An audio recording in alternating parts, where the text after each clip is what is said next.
Pinaghahanap ang isang babae sa Bacolod City na nagpanggap na pickleball player para makapagnakaw. Hulikam naman ang lalaking tumangay ng kable sa Ayala Tunnel sa Makati.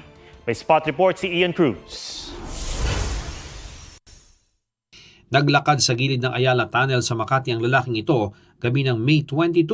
Maya-maya, hinila niya na ang mga nakalaylay na kable sa lagusan. Nang makuha ang kable, pinagpuputol niya ito. Ang di niya alam, kita siya sa CCTV ng MMDA. Naabutan siya ng Makati Police habang palabas sa tunnel. Isinailalim na siya sa inquest proceedings.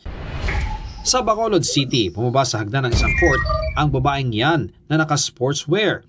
May bitbit siyang pickleball paddle at backpack na mga nakaw pala. Pagmamayari pala ito ng senior citizen na sumali sa isang tournament. May lamang 15,000 pesos cash ang bag. Ayon sa organizer ng palaro, nagpanggap na player ang suspect. Nai-report na sa pulisya ang insidente para matugis ang suspect.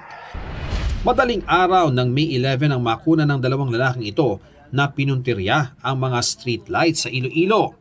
Ayon sa pulisya, aabot sa higit 100 na ilaw ang ninakaw ng dalawa sa 3 barangay. Matapos ang mahigit 2 linggo, nakilala ang mga kawatan na magkapatid pala. Na-recover sa bahay nila ang 24 na solar panels at 7 lithium batteries. Ayon sa kanilang kapatid, simula nang may ulat ang pagnanakaw, hindi na umuwi ang dalawa. Ambot nga ni may manas laga pabatsag de. Pero wala sila di kaupuli na. Wala na gid.